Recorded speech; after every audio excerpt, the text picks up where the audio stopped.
There is a long track record of Trump having a power pathology and trying to impose himself on people. Trump doesn't have a wife around him. He doesn't have kids around him. So he has these women that he has around him, particularly people like Natalie Harp, who's a really egregious case, who are like, "You're great, boss. You're a wonderful man. I love you. You fill my heart." So you create sort of some artificial family-like qualities to it. It is perilous if you're a young woman working for a powerful man, because almost inevitably people will assume the worst. Nell, Scovell and I are back for this particular episode of Inside Trump's Women. I think that's what we've ended up calling this series, even though there was some squeamishness about the title, Nell. I think it's a brand, Inside Trump's Head, Inside Trump's Women. Where do we go inside next? Colon. I don't know where we're going next. Hopefully not, and hopefully not with Cyclospora. Anyway, today we are looking at power and the complexity of working in the White House, and why are there always so many work wives flittering around the president? Who knows better to discuss all this than David Rothkopf, who saw at the knee of Bill Clinton the aphrodisiac of power. And he's here to tell us what he knows about work wives in the White House. You know, I thought you were going to say that I was joining you because I'm a historian who's written a lot about the White House. But whatever. Oh, of course you have. Of course, that's why we love talking to you. Whatever. Yeah, and you are, of okay. course, known very much to our readers and viewers as our Monday. If it's Monday, it must be David Rothkopf. But David, you've got such experience, and of course you've written several books about this. You're a Washington insider, but you have the eye of an outsider, the sharp eye of an outsider. Let's talk about the role of women first, sort of historically in the White House, especially around the presidents, and then let's come on to the specific work wives we want to talk about: Natalie Harp, maybe Susie Wiles, Margo Martin, and machine gun lips herself, Karoline Leavitt, who we know is a big fan of the Daily Beast. Hi, Karoline. Yeah, and I saw in the Daily Beast that last week the White House press secretary's office said I had a brain the size of a peanut. So, well, they get some things right. And they're allergic to peanuts. Yeah. Yeah. Well, I said Brazil nut, but go on. All right. So, David, Nell, where should we start? I think, presidents have always surrounded themselves with young, attractive women. We've seen that with FDR, with JFK, with Bill Clinton. I mean, this might be the most presidential thing about Trump, that he does this too. Do you think the power attracts a certain kind of young woman? I'd like to take a step back. The reality is women, once they entered the workforce and were around men, were A, put in positions of unequal power usually, and B, there were immediately rumors because people don't have the vocabulary to talk about relationships like that. Work wife is a fairly new term. And so, since FDR, we have seen people working with presidents who there have been rumors about. In his case, Missy Land, who was an assistant with whom he may or may not have had a relationship. He had a few relationships. And so there was that.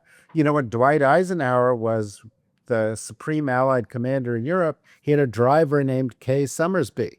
And there was a lot of talk that maybe Kay Summersby and Dwight Eisenhower had a relationship like that.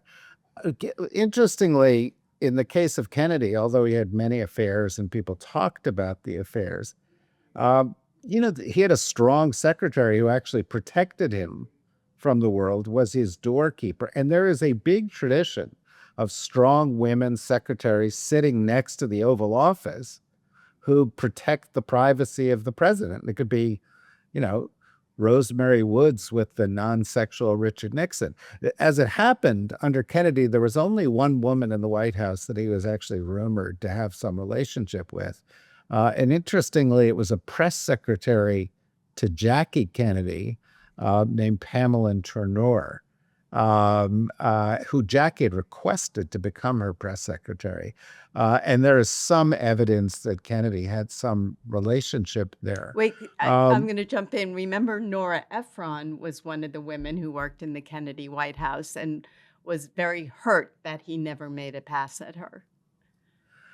Yeah, but he working with Miss Lincoln and others had a very sophisticated way of covering his tracks, and so he was very careful about who he met and where they met and so forth. And of course, there were rumors about his many liaisons, including about one woman who was found murdered by the C&O Canal and so forth. As time goes by and as more women enter the workforce, you get more conversations about this and you get more strong women, and George W. Bush. I remember I did a couple books on the NSC and I interviewed Condoleezza Rice. And Condoleezza Rice, I don't think anybody ever seriously suggested that she had a romantic relationship with George W. Bush. But she did on one occasion say, she referred to him as her husband. Actually, she stopped halfway through it. And when I was talking, she would go down to the ranch. Bush's wife would go to bed. They would sit up talking late at night. And I remember her sitting there saying to me, well, he was the most strategic man I ever met. And I was like, who is she talking about? But she said he would say brilliant things. And you feel like, whoa. I wanted to Did you watch? Pinch myself. Did you watch Scandal and think that they stole that from that? Well, I didn't, but she would literally. She said to me, he would say brilliant things, and I didn't want to make him uncomfortable, so I would go into the kitchen, and I had Post-it notes, and I would write down what he wrote, and then I'd go back and continue our conversation, so I wouldn't forget. But nobody suggested that they had a relationship. The reality is, his father, George H.W. Bush, had a personal assistant named Jennifer Fitzgerald, and Jennifer Fitzgerald, the New York Post ran a story that they were having an affair for 10 years. So but that's George H.W. Bush, and those were the days when people didn't talk about those things or tried not to talk about those things. And then you get into Clinton, and Clinton had strong women around him, who were staffers, who were just his staffers. And then there was Monica Lewinsky or Obama. Nobody made any untoward rumors about him, but he had strong women around. Valerie Jarrett was considered a rival to the chief of staff. She was a friend of the family. She was the one who could go to the East Wing after hours and talk to them where the rest of them couldn't. So that's a kind of a middle relationship. And then, of course, when you get into Trump, there've been a plethora of people, and he likes to have pretty women around him. And, people speculate more with him because he ran the Miss Universe contest and 24 women accused him of sexual abuse, and he's a sleazebag. And, his best friend used to be Jeffrey Epstein. Yeah. And so Hope Hicks or some of these people, that you've just listed, they're rumors about them. Here's something most people don't realise. There are companies called data brokers making billions by collecting and selling your personal information. Your address, phone number, family members, even details about your income. And it's not just about junk mail. That information fuels scam calls, phishing emails, and identity theft, all without you ever knowing who's buying and selling your data. That's why I like Incogni. It automatically contacts hundreds of data brokers and requests that your information be removed, saving you from having to track them down one by one. Even better, it keeps working in the background because your information can show up again over time. If you find your data on a site they don't already cover, you can even send them the link and they'll work to get it taken down. The whole process is automated, easy to set up, and you don't have to be a tech expert, and I am definitely not one of those, to take control of your privacy. To get an exclusive 60% off an annual Incogni plan, go to incogni.com/beast or click the link in the episode description box. David, I think what's different in the case of Donald Trump is that we have a first lady who's literally the laziest first lady of the century. So she's not in evidence. And as far as we know, or at least from talking to people in the White House and those around Donald Trump, he's now post-sex. His daughter isn't around. He doesn't have close female companions, which I imagine makes him more vulnerable to the attentions of younger women. Why did he get the new wig then? The squirrel on his head. I'm pretty sure Natalie Harp told him it looked fabulous. Well, do you remember when Wendy Deng first hooked up with Rupert Murdoch, and Rupert Murdoch went from grey hair to orange hair, very similar to the squirrel that's taken residence on Donald Trump's head? And I'm sure he's hiding nuts under there. I'm sure it's hiding its own nuts. Yeah, I'm sure. Well, never mind. I'm not going to make jokes about the president's nuts. But the reality, you touch upon something that I hope you're touching upon elsewhere in the course of this thing. But in many respects, just to be a little serious about Washington history, the most influential work wives have traditionally been wives. Mm-hmm. And Melania is a real outlier in that. Edith Wilson was considered the deputy president when Wilson had a stroke. Eleanor Roosevelt was out. She had her own mission. She had her own portfolio. Rosalind Carter had a big, strong role to play. Nancy, as Reagan declined in the last couple of years after he was shot, and as the Alzheimer's started to kick in, Nancy Reagan had a very important role to play. Hillary Clinton had an important role to play. And Jill Biden had a super important role to play. And so the most important work wives are almost always wives. The interesting thing about Melania is she's AWOL. She's just not, whatever her contract is, and Lord knows it looks like a business relationship, she shows up at certain events and then she goes out the back door of the White House or in the tunnel that has famously been used by, remember Warren Harding had an affair with a woman, and he would visit her at the Hay Adams Hotel, and there was a tunnel under Lafayette Park. And, that's an interesting story. That is an amazing story. I did not know that. Well, and she got pregnant and had a baby. And the press beat them up about it and beat her up and said, how dare she say it's the baby, and she's lying. And then 40 years later, they did a DNA test, and it turned out it actually was his baby, and that she had been unfairly pilloried, which rhymes with Hillary, where, but, in the Clinton, around Clinton, he had a woman who dealt with, in the lingo of the time, bimbo eruptions, because Clinton had a lot of relationships. Some of the relationships I know for a fact were with people who later ended up in his administration, but they were sort of out of the orbit of the inner circles of the White House, because that was just not acceptable. I just want to get this straight. You're saying that Bill Clinton had relationships with people that he later put in to run government departments?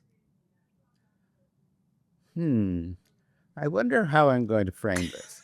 Let me put it this way.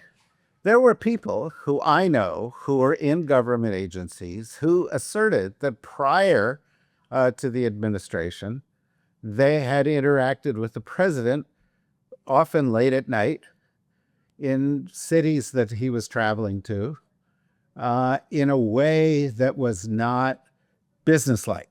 And I think there were a number of people like that in the administration. Right. Well, it is a 24/7 job, and I imagine you're traveling and lines blur. There's alcohol consumed. Things happen.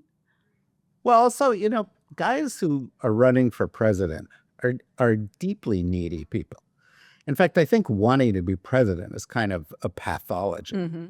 And many of those guys, and Clinton is a perfect example, really, really crave approval of one sort or another. Some of them may crave adventure. Who knows what it was that John F. Kennedy craved? He may have just craved, solace. I don't know what it was he craved. But these guys, there's also this kind of notion that, as we've seen with Trump and with Epstein, that with power, like with wealth, there comes certain prerogatives, and that people get away with certain things, and they have people who make it go away. The Secret Service makes people leave via the back door and helps them home and hides this, and they have secretaries who say that you're having your hair cut at 3 a.m. or whatever, whatever it is. And so they cover their tracks. And with the Missy LeHand and some of these other people, it was X number of years later, somebody discovers a trove of letters. It was a lot more dangerous back in the day when people were writing letters, because then somebody would discover them. They'd be under the bed, wrapped and tied up in a ribbon. Well, but Natalie Harp has been known to leave handwritten notes for the president. We learned from Regime Change that she leaves little notes saying things like, "You are all that matters to me. I don't ever want to let you down. Mm-hmm. I want to bring you joy, to feel like we can get through a day without even having to talk work." So Nell, tell us a little bit about Natalie Harp. She's known as the human printer. Michael Wolff identified her because the Secret Service had said to him, she's becoming a problem. This was in his book, All or Nothing. Regime Change writes about her too. What do we know about her? Well, first of all the suck-ups in the White House, I think she's the suckiest, stoppiest. She is Watch yourself there, Nell. She's a special assistant to the president. She was born in 1991, so she's very, very young. She grew up in an evangelical household. It was so religious that her brother's Pokemon cards were deemed demonic by their mother. Her father taught at Biola University in California. David, do you know who graduated from Biola? Their most famous graduate? I thought Biola was a virus in Africa. But John Thune, Senator Majority Leader John Thune. Anyway, the father dies tragically at around the age of 60. The coroner rules it a suicide. But Natalie and the mother tell everyone he died in his sleep, until her estranged brother Preston came out and said, "That's not what happened." And he had a great line. That he was possessed by a Pokemon card. Now, the brother said it was important to be honest, which does not run in the family. So the question is, how does she enter Trump's orbit? Well, how does anyone enter Trump's orbit? Do you want to guess? They get referred by Jeffrey Epstein. She was on Fox and Friends. Of course she was. She was on Fox. Fox and Friends. She gives a speech at the 2020 Republican National Convention. She talks about having bone cancer and that the president saved her life by passing the right to try law. Mm-hmm. Which is the right to try new medical treatments, right, which haven't yet been approved by the FDA. Experimental drugs, yeah. Washington Post says her story doesn't add up, that 2 months before he signed the law, she'd already spoken out about receiving the new treatment. And also her doctor said the drug they gave her was not experimental. But the good news is she survived. She survived. A young woman diagnosed with bone cancer, that's not at issue. No. But did Trump save her life? That's the question. Well, perhaps he saved her life in other ways. Well, she calls him her what does she call him? Her guardian and protector in life. So she helps him with social media. She prints out articles that she thinks would make him happy. So she runs his Truth Social for him, essentially. Yes. And she's often in the background. She travels with him. Trump has said that she is the only one who loves him as much as his wife and kids, and that she will never leave him, which I guess makes her different from everybody else. From everybody else. Doesn't she? Including his wife. Especially his wife. Maybe I could get a job at Trump's side. Well, you could get a Trump, you could get, or a job with the Trump University, the Trump Organization. What is it called? The Trump? Yeah, the Trump Organization. Yeah. But it's one of the few jobs where I don't think my peanut-sized brain would be an obstacle. You know, it's a version of that old joke that Trump gets older, but the work wives stay the same age. You know, she's the age Hope Hicks was, like that. She's very much his type. Well, his type, I mean, we can examine this on a lot of different ways, and I don't, there's no position to speculate on the relationship that he has with this woman. She obviously is on the record as saying she kind of adores him, and frankly, we know that Trump likes people who behave that way around him. So, if he is post-sexual or even, quite apart from that, finding people who will sit around all day going, "You look fantastic, boss," and that dead fox on your head looks real. That's not surprising. But there is this other component of, Trump's life. It could be a contestant at a Miss Universe pageant. It could be somebody he met from Jeffrey Epstein. There is a long track record of Trump having a power pathology and trying to impose himself on people. Right. So now, what do we know about Margo Martin, who looks like a much younger version of Melania? Very similar height, long hair, very similar look. Oh, dead ringer. And in fact, Fox has mistaken Margo for Melania and had to be corrected. Well, and we remember Donald Trump mistaking E. Jean Carroll for Marla Maples. Well, also Donald Trump at one point mistook the Easter Bunny for Melania Trump. So one thing that's different from Natalie to Margo is Margo's got a very hunky boyfriend who's 6'6", and she posts photos of the two of them together on Instagram a lot. She also posts photos of herself and her boss, but I think she sends a clear message, much like Melania did, that she no longer sleeps with her husband. Margo has made it very clear that she is someone else in her life. And actually, Laura... Does Melania have somebody else in her life? We hope so. Someone who appreciates her.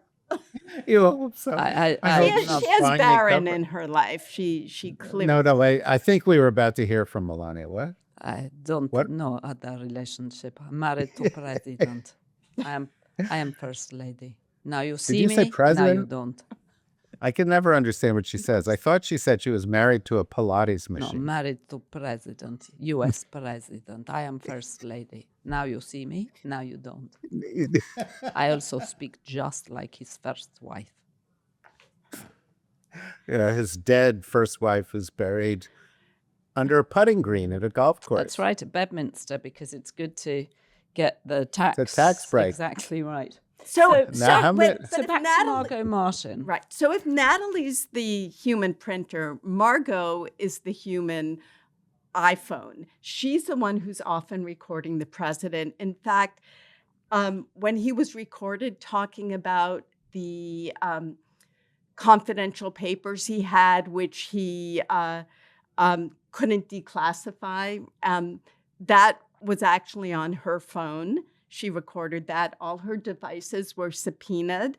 She appeared before the grand jury in 2023. And then, as we all remember, Jack Smith got the conviction and Trump was sent to jail. Oh. Oh, wait, no, Really? no, That's no. great. No, that's No, not that what did not happened. happen. Aileen Cannon tossed the suit.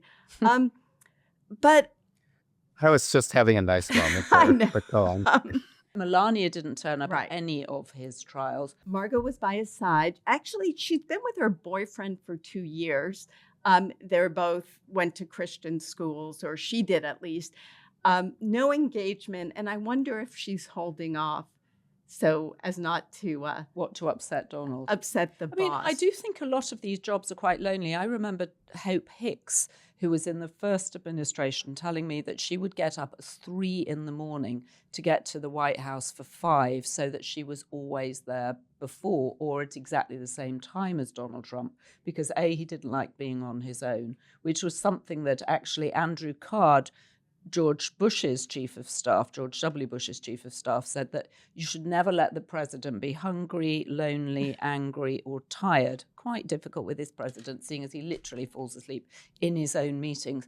But the role of these women is clearly to sort of keep him pepped up, to make sure he has a Diet Coke, you know, to manage him Right. in a way as if he were an elderly relative. I mean, the way Natalie Harp speaks about him is the way if your pet could suddenly talk, that's what it would say. Like, I just want to be with him all the time. You guys are horrible sexists. There have been men who have been body men for presidents for a long time, who would get him a Diet Coke, who would get him whatever he wanted, who took care of him. Yeah, Walt And Nada has his little scissors to trim his hair.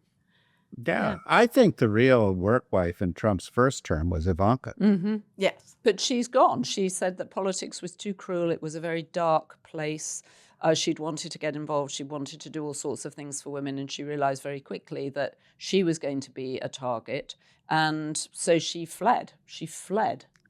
You know, there is another side of this, which in the midst of your leering speculation, I should throw in here. And that is that being in the White House, you know, and you mentioned Andy Card's quote, and you know, I worked in an administration too, and you do get up at 5 a.m, and you do try to get to meetings early, and you do then work for 14 or 15 or 16 or 20 hours in the day, and throughout that whole period of time, when you exit the White House, you are subject to scrutiny, potential attacks, grueling schedules, media commentary, and so forth. There is a kind of an impulse to create something that's akin to a normal life in the White House, that you have relationships with normal people and so forth.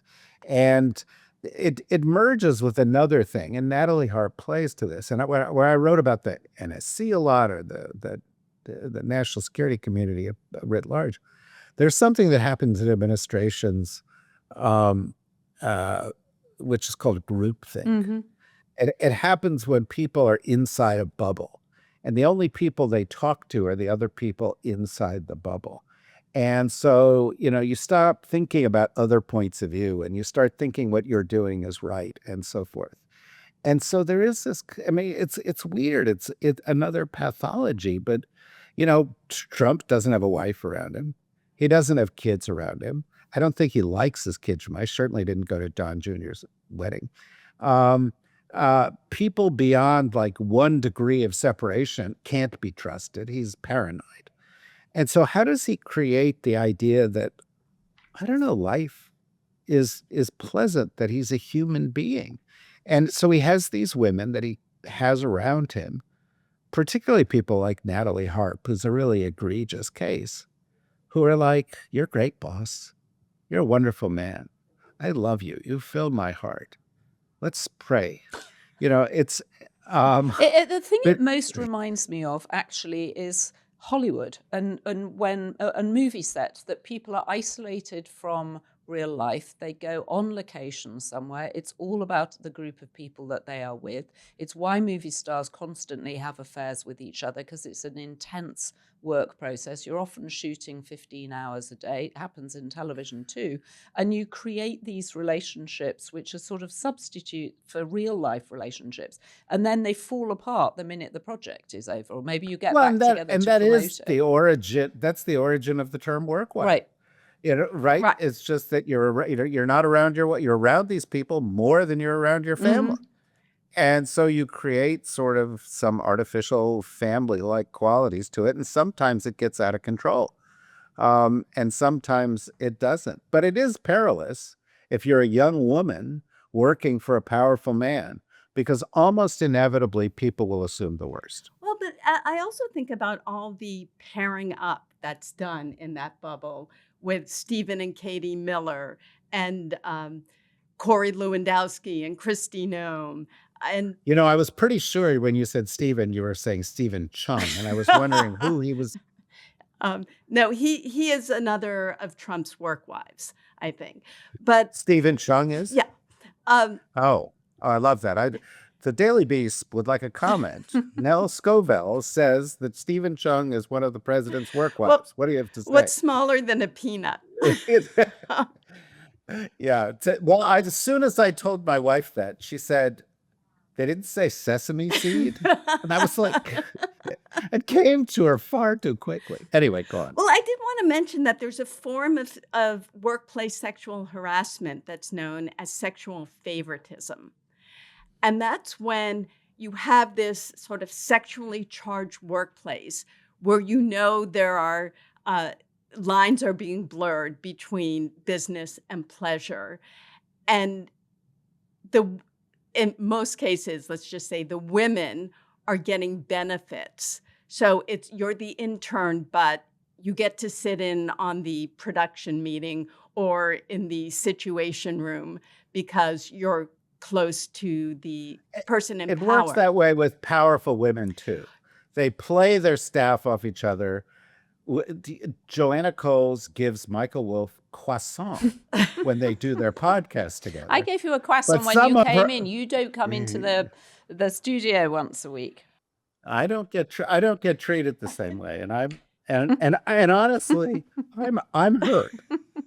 All right, can we? Well, I mean, I think you're making a serious point. Well, just to finish the point, the problem with sexual favoritism is the people it hurts are the people who are not indulging or who are not being asked to indulge, because not only are some people getting benefits from their willingness, but that means other people are losing out. It's not an equal opportunity meritocracy.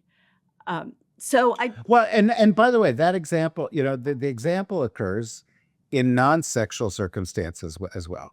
In the Obama White House, Valerie Jarrett would go and have dinner with the Obamas.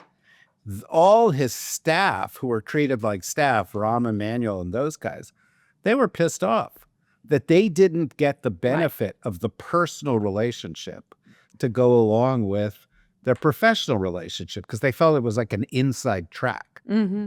Well, it was an inside track. It wasn't is, yeah. Although she came with the Obamas from Chicago and she'd introduced Michelle to Barack, so she had a sort of almost familial role before she came. But let's talk about Karoline Leavitt too. Oh yes, well, so she's interesting because she is married and she just had her second baby with her. She's married to Mitch McConnell. No, they look similar. There's a similar look to her and her husband. She's from New Hampshire. She ran for Congress. She lost, but she won because while campaigning, she met her much older husband. I like to think of him as a New Hampshire 10. Do you remember the Bo Derek movie, A 10 is Perfect? Yes. So a New Hampshire 10 is a 4 with $6 million. Wow. That is painful at so many levels coming from you now. Painful at so many levels. So she gets her start by out of college. She's in the correspondence office of the White House. So She's sending letters. I mean, talk about a job that could be replaced by AI, right? Number one. She joins the communications staff of Elise Stefanik. And then she becomes the youngest White House press secretary ever, which I guess we applaud her for, except that during her first briefing, she let the journalists know that they were becoming more irrelevant than ever. So, I mean, her willingness to lie, I assume, is what Trump loves most about her. He also, though, has spoken about her face, her lips, the way they move. It's like a machine gun, which appeals to him. Oh, yeah. Everybody is looking for machine gun lips. And then, then there's Laura Loomer, who's another one of these, like, she's the long distance work wife. She lives in Florida, but she has let her boyfriend know that Trump is her forever number one. And she has his ear.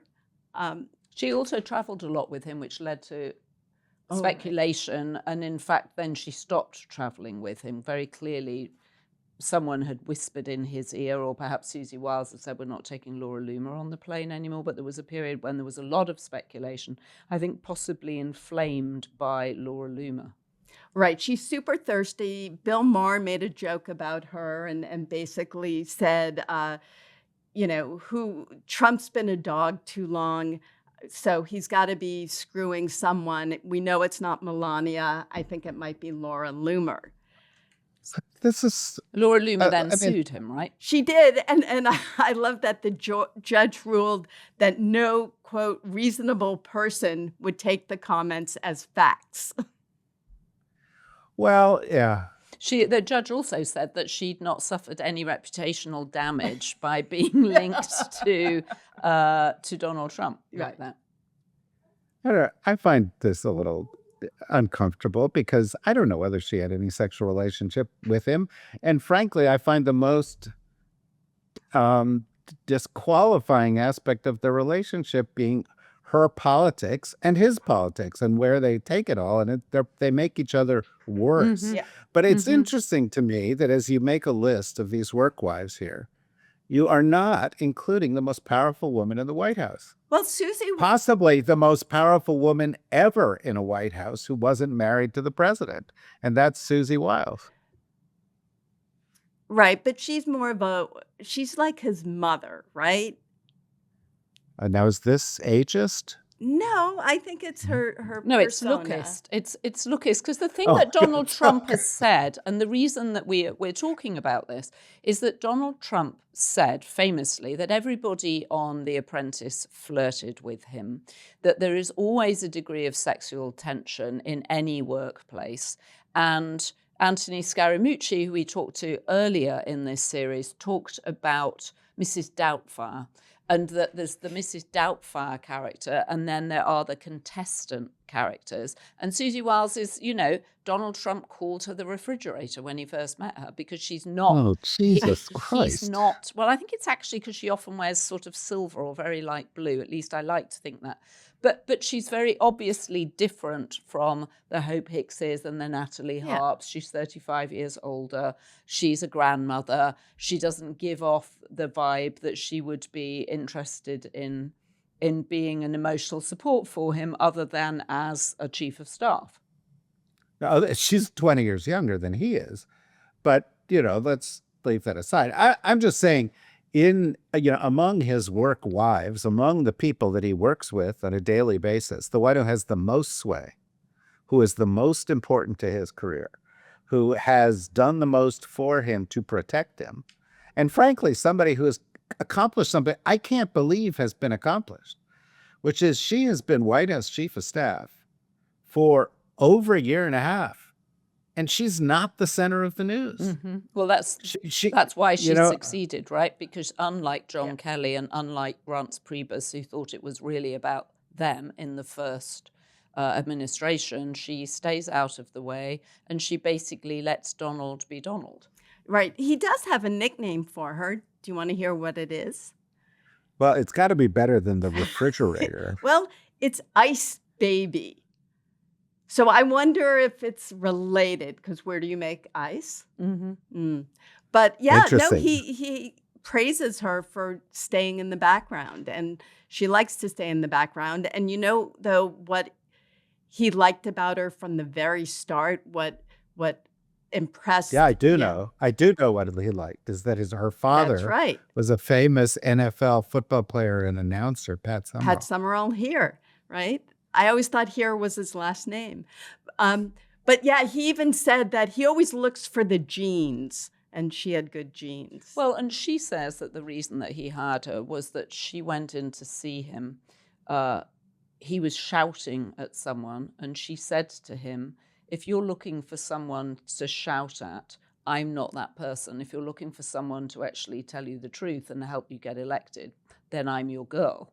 I'm your ice baby. I'm your ice baby. But you know, that's a very effective technique. And I have to I'll tell you a personal story, which has a famous name in it, so you'll like the story, although it's not as salacious as all this stuff. I was a managing director of a firm called Kissinger Associates. The managing director was Henry Kissinger. My office was next to his office. He would, on a regular basis, go out of his office and blow up and yell at people. He had 3 or 4 assistants, and every day he would make them cry. Sometimes he would blow up and yell at other senior staffers there. And he one day came in while I was pretty early there, and he said, he blew up at me for a second. I had nothing to do with it, but he just was blowing up because he couldn't control himself. And he had created one of these environments where people would tolerate this. And I said, look, if you ever talk that way to me again, I'm leaving. And he never did again. Because, these guys who are used to testing lines like to know that there is a line there. And they're used to a lot of power, and they kind of overuse it sometimes. So when Susie Wiles comes in and says, it's my way or the highway, that's what he needs to hear. And that's why she's been a big success as a chief of staff, to the extent, if you discount the fact that the administration has been a flaming catastrophe. Right. And much easier to do that when you're either in your position as the managing director or Susie Wiles' age with a boatload of experience behind you than it is when you're in your 20s. No, there's no question about it. I'm just saying it's just interesting, and people don't, make these rumors about her. And yet she's also managing the ecosystem in which these other women exist. Right. And the fairness comes from Trump's own philosophy, I think, which I'm going to ask you to read a line that I texted you earlier today. It's something he said like 34 years ago. This is Donald Trump talking to Esquire magazine. And I don't think his philosophy has changed, and I think it helps explain why Natalie Harp is there, why Margot's there, why Hope was there. So, David, if you would do me a favor and read the line. Yeah, I knew I was being set up when you sent this to me. It was like, why, like you all of a sudden lost the power to read. Okay, so the line is, it doesn't really matter what the media write, as long as you've got a young and beautiful piece of ass. Now, this is grammatically a little confusing, because does he mean he has a nice piece of ass?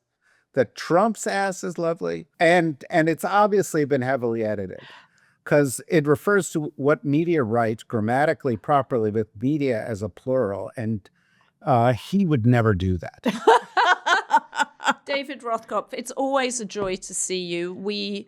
I want to sound like Tony DeCopel signing off on CBS's Evening News when they said, "We salute you, Marco Rubio, man of Florida," or whatever. I was going to say, "We salute you, work wives, doing the work that, well, I'm not sure anybody else wants to do."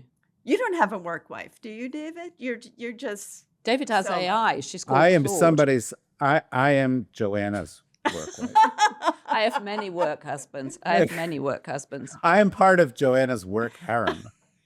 David, I'm thrilled to have you as part of my harem. David Rothkopf, thank you for joining us. And to our listeners and viewers, thank you for joining us too. We'll be back with our final episode on Trump's women next Sunday, where we'll be exploring those who really, Nell, they're not his type, as he openly says, not his type. These are, of course, the women who've beaten Trump at his own game. Thank you for watching. Big thanks to our production team, Ryan Murray, John Romero, Rachel Passer, Heather Passaro, and Neil Rosenhaus. So the good news is we have so many B-Beast tier members now. There are too many names to read out, and we really appreciate your support.